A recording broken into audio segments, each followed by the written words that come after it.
He is the GOAT, the greatest player of all time. And what makes him so crazy, it is how incredibly dominant he was. And still is. I was beating him and he was playing better. I knew he will eventually fix his problems and he will beat me.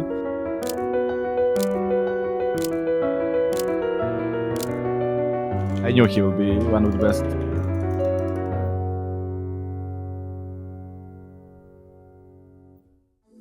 You know Age of Empires 2, or at least the name, because it's been around for 20 years. It might look a bit different from what you remember, and I don't mean because there has been an HD and a definitive edition that came out that improved the graphics and the playability of the game. No. What I mean is that you probably remember playing like this. Ready. Chopper. Correct. Chopper. Yay. But the way the pros play the game is a completely different universe. They quick wall, which is the art of placing buildings fast enough to trap enemy units. They balance their economy to maximize their villagers' efficiency. They control every single unit in every single fight. They plan ahead, they strategize, they adapt, and all of that for hours on end. Age of Empires 2 is not an easy game. It might be, in fact, one of the hardest games to master, but there is one guy for whom all of this seems kind of trivial. Alright, good to know. I want to win every tournament I play. If I don't win, then I consider it a failure. And winning, he did. Ørjan Larsen was born in December 1991 in Norway. He plays under the nickname TheViper, and between 2012 and 2020 he has gathered quite the resume in the Age of Empires 2 community. Yeah, Clash of the Titans was probably the one where I was like, okay, I am actually one of the best, or like potentially the best.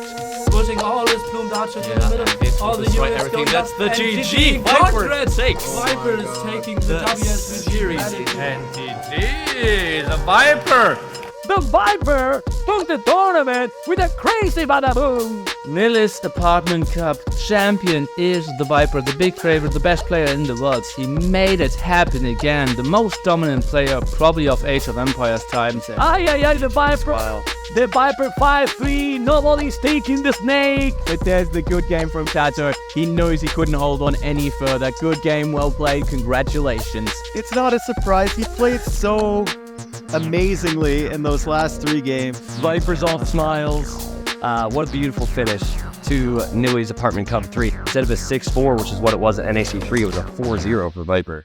And look, these clips aren't enough to show Viper's dominance. He won 8 major tournaments in a row. For 7 long years, no one could beat him. The number 2 spot was very contested, but they never got close to Viper's level. Until... Obviously, I don't want to take any breaks or anything. I would love to just keep going at it, but I think at this point it's like if I want to have any chance of kind of saving my competitive career at least, I think I have to take some serious precautions now. Mr. Yo sweeps the Viper in a best of 7 final. Early on in 2019, I started feeling discomfort and issues with my wrist. Viper, who normally makes it to the finals and wins, will not make it to the Red Bull Wololo 2 final. I never thought much about it. It was just like, okay, well, after I played a couple of hours, it was a bit annoying on my wrist, but it was like, I didn't do anything about it. And the GG is called. Velez knocks out Viper in the quarterfinals. Time passed. It slowly got worse and worse, to the point where earlier this year, I had a situation even where I just had to stop playing because my wrist actually hurt. There will be so much discussion about the Viper. Is his dynasty over? What happened there? What are the excuses this time? For Hidden Cup, as an example, I played 2 days in a row with Jordan, like 6 hours of full try-hard grinding. Hera has finally, after so many big struggles against the Viper over the last year, done it in the biggest of moments, Dave. The 3rd day I was supposed to train as well. I couldn't use my mouse. Something felt so wrong. I couldn't. It just feels like something is blocking my movement, and it was that was a scary feeling actually. Then It's a fact, the Norwegian dominated the scene, but 2020 marks a big shift in the Age of Empires 2 history. The definitive edition just came out, and all of a sudden there is a lot more players. There is bigger prize pools, better events, and stronger competition. Combine that with Viper's wrist injury and it seems like his era might be coming to an end. I can absolutely see why you put Leary as 1. I can absolutely see why you put Hera as 1. Viper could be number 3. I don't feel like I'm playing worse. I feel like I might be slightly less consistent. And while previously his fans were secretly hoping he would lose because him being so dominant was actually bad for the scene, we've now come to a point where everybody is hoping to see Viper perform like in the good old days. Will he ever win something again? It's 8:30 in the morning. We are currently training for the Red Bull Wololo 5. Exalted viewers, welcome to Heidelberg Castle for the 6th and final day of Red Bull Wololo 5. Some of the most incredible and iconic games of Age of Empires have already been witnessed, but it was all just a prelude to this, a chance to grasp greatness within reach here for Leary and the Viper, and all that remains is for us to sit back and enjoy the grand final. Viper wins and Leary calls it for game number 1. Leary is going to take game number 2 here. We have a 1-1 final. Viper is playing so good at the moment. He took a calculated risk. Leary came into his base with those scouts, did a ton of damage, but it wasn't enough. And look at how weak these units are. These units will not survive, and Viper takes the victory. Leary's home map of Wing. Viper is up 3-2. He just needs one more game to take the championship here at Red Bull Wololo 5. Oh no. This is disaster for Viper. He's losing his army at home, and he's losing his army in Leary's base. Leary is microing against crossbows with archers, and it's GG. Leary taking it. We're going to a game number 7 here at Red Bull Wololo 5. Wow. He had never practiced this hard for a tournament. Don't share any secrets, okay? He had never wanted to win more than in this very moment. Yeah, my dad was able to come as well. PKZ, you guys know, AoE Zone creator. The reason I started playing this game. And it began. The game that not only would crown Red Bull Wololo 5 champion, but that could also mean the end of Viper's era, or the return of his dominance. We're into the game, Tristan. Leary is at home with the Berbers, and Viper is on the attack with the Teutons. Viper is a bit more all in. Leary wants Castle Age. He needs to do damage in the next couple minutes. I don't see him getting much more. The Spearmen are there. Leary and Castle Age. Leary's going to be making Knights. The pressure's coming in from both sides. It's going to be so difficult. Yeah, Viper's held on very nicely through the beginnings of this Castle Age, and he is on the way to Castle Age himself. The pressure is on for both of these players, and all the skirmishers going down for Leary. Viper's coming back into this game. Look at how much military is coming. Look at the production, Tristan. Yeah, and Leary falls back to a very defensive castle. There's no gold left there. Camel Archers are sick, Dave. The one unit you won against Teutons in this matchup is probably the Camel Archer. Yep, Viper has some work to do, but cutting off that wood line is so good. I think Viper, he is going to really put a lot of focus on preventing Leary from expanding. Viper's already up, and he's going for a forward castle. If Viper gets this position, which Leary now has realized he has to give up, Viper can win this game. Look at Leary cut into that little corner like you were talking about. Viper just wants to hold him in there. He's out of stone, Dave. From Viper, and he's out of stone. He needs to free himself, and Viper needs to keep him here, and Viper holds on to that castle. Viper is raiding over on the right-hand side here. This looks so good for Viper. Whoa. And he's killing the villagers on the gold. They're desperately running for the TC. They're faster because they're Berbers, but not fast enough. And Leary is trying to hold on desperately. All the TCs from Leary are flashing on the mini-map here. And I think he's done it. Viper's done it! Viper's done it! The king of Age of Empires is back on his throne! Red Bull Wololo 5 champion! Oh, what a moment! Game 7 Gamer Legion! His team goes to congratulate him. What a moment! This is absolutely magical. This is so scripted. It's not even funny. It does feel like that. His girlfriend is there. His best friends are there. I'm just so thankful. I have so many people supporting me and wishing me well and wanting me to win. And I feel bad because I feel like I've let down my fans over the 4 previous Red Bull tournaments. So just massive thank you to everyone who's supporting me. And yeah, I cannot be more grateful. But yeah, we won Red Bull Wololo 5. That's not too bad, is it? Not bad indeed, and with the winds blowing in his sails, he will win King of the Desert 4 that same year. But overall, he gets first place in only 2 of the 7 major tournaments of 2022, and in 1 of the 5 major tournaments of 2023. So yeah, his results are getting worse in the past 3 years. But to fall off his throne, someone else would need to become as dominant as he was for 8 years. Well, guess what? We have a challenger.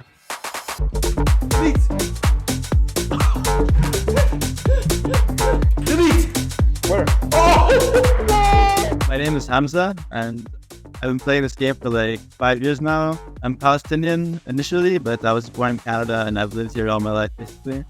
And I'm 19 right now. But when I was young, like let's say 8, my brothers were playing it like, but really like total noob, like on single player and stuff. And one day I found, I think I needed a tutorial on a campaign, and I found Zero Empire channel, and then I started playing this. And while he seems super casual when he says, then I started playing this, he had already reached a very high ranking on the ladder, but he was hungry for more. Mom, you can't come. With his natural drive for competition, he started grinding like a proper gamer. And Hera plays his first tournament, which was actually a qualifier for the first AoE2 major LAN event that would be held in the Maldives. He loses 3-0 in the round of 16 to a Brazilian named Riot, who ended up not only qualifying, but reaching the winners finals of that LAN event. But in 2016, Hera quit. Viper and Hera were playing some games against each other, and Hera had lost the previous 3. Jokingly, he said he would quit the scene if he lost this 4th game. Well, he did say if he loses, he quits AOC, so... But it was not a joke. That shows how competitive Hera is and how dominant Viper was. Hera came back the following year, but left again in 2018. And in 2019, things changed. So around Hidden Cup 1, I was watching the games on my break from work at a nearby restaurant. So I was really enjoying it. I was like, wow, I really want to do this. And so on that break, I never went back to my store. I quit my job on the spot and I said, I'm going to stream and I'm going to really double down because I want to play in these tournaments. And he did. He plays and streams more consistently, and by early 2020, when Viper's results start to fall shorter than usual, it's become clear Hera is on the rise, and he's already considered a top 5 player. And the reason I was looking for a more serious team is because now I'm full-time Age of Empires, so I can't afford to be around. I just wanted a more serious team. That's what I was looking for. Oh God, did he perform well. Hera has looked unstoppable today. I feel pretty good. I came into this tournament expecting or hoping to at least make it to, quarterfinal, maybe semifinal, and I'm now going to the grand final, so it's definitely way more than I expected or wanted, and I'm really happy about it. Will you prepare any maps? Yeah. With strategies? Yes. And new civilizations? Yes. Who are you? Not the Hera we're used to, that's I'm for smurfing! Sure. Viper's in the blue, he's playing as the Aztecs, and Hera has gone for Aztecs as well, Nili. Oh, this is Hera's opportunity to come right back in the game and possibly win it. Oh boy, and now you can see military just commanding lead here for the Snake. It's so intense. Oh, look at the top again! We have another fight there, he tried to wall in all the villagers. He's playing amazing, I'm impressed. It is going to be at least one more map, maybe even 2, Tristan. 5-4, we have the dream final that we wanted. Hera's gonna try. He tried his best and he fails. He's actually full on laughing at the moment. I love the spirit, man. Viper's all smiles. Hera's stepping up, and I think Hera's up there to say as well, so it's going to be exciting going forward. Yeah, I think this is my first big tournament, top 2 final, so definitely happy about that. This will count as Hera's first breakthrough performance, and he will face the Viper again in the finals of Hidden Cup 3 and in the semifinals of the first Red Bull Wololo, which he will both lose. But when 2021 shows up, the tides begin to turn. Hera wins Hidden Cup 4 and Holy Cup, both major tournaments, and will place fairly high in all of the other tournaments. 23-year-old strong, the Canadian moves on to winning one of the most important tournaments of 2022, a LAN event happening in Germany in December with a $100,000 prize pool, the Grand Melee.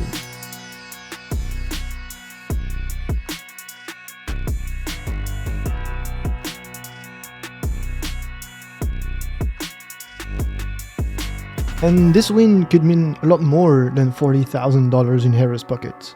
With his confidence levels rising, Hera will absolutely crush everyone in 2023. And once again, the reverse sweep is stopped in its tracks. Hera takes it 3-2. That was a really crazy series. He's on the TC on the left. And Viper is losing villagers everywhere. GG, Leary. 3-0. Played up. Well, that was amazing, and Hera's been amazing. Yet another 3-0. Tata calls it. And Hera, is he beatable this tournament? It doesn't look like it, does it? He's going 5-0. Our very first semi-final. If you're watching at home, welcome. We're going to have a crazy series of games. It's a 5-0 from Mr. 5-0, and Hera's into the finals. Some of the cleanest, most clinical play from Hera there. That was absolutely incredible. We join into game number 1 NAC4 finals. Leary against Hera. Hera has 30 paladins in queue. He's looking to push this back. He senses the momentum is changing here. Leary taps out. We are 3-3 here into this best of 9. Both players needing 2 more wins. Hera splits up his forces now. Hera is getting more eco kills, and Leary taps out. What a comeback there from Hera after a rough start. Wow, what a game. So many halves here for Leary. GG! Byzantines. We will see a game 9. Don't ask me how. Leary doesn't see any military from Hera. Imagine going for this strat in game 9. Hera is trying something completely different. It might work. Every time we've seen the Revolution in this tournament, it's worked 3 separate times. Will this be the time that it fails? Oh my God, here we go. This is wild. Here is the Flemish Revolution. The button has been pressed and the military advances. Leary packing up, he's going home, and he's gonna try and defend. And all the walls crumble here. Leary is absolutely terrified. Because you can't fight it. There's hand cannons outside the walls, Dave. You don't have enough to stop this. We have a defense scenario from Leary as he tries to stop the Horde, trying to create choke points for himself. He's trying anything desperately to survive, and he calls the GG. Hera winning NAC4. Dominant run from him in a game 9. Most players agreed with me. Right now, Hera is the best player in the world. Along with NAC4, Hera will win King of the Desert 5, T90 Titans League Season 3, and Warlords 2. Sure, Viper has won more tournaments overall, but it's clear the competition is harder than it's ever been. Does winning a tournament in 2023 mean the same thing as winning a tournament in 2018? Hera has the best execution, he never loses a single unit without reason and never takes a bad fight. He's also a great decision maker, he never goes for a losing strategy, never makes questionable choices, and always finds a way to turn the game to his advantage. It's crazy, it looks like he doesn't have any weaknesses. He is smart enough to know when relying on his execution and playing meta is enough to win, but will also come up with crazy strategies when needed. Can Ørjan TheViper Larsen still be considered as the greatest of all times? Well, to each their own, but to me, he still is. For now. Hera dominated 2023, but Viper dominated 2013, 14, 15, 16, 17, 18 and 19. Hera has now won 4 major tournaments in a row, but Viper's record is 8. 2024 is upon us and I'm very curious to see how it unfolds. Will Viper's move back to Twitch allow him enough practice time to come up with better strategies? Will his motivation be strong enough to grind as relentlessly as Hera? Or will he slowly get used to third places and be remembered by his fans as the greatest of his time?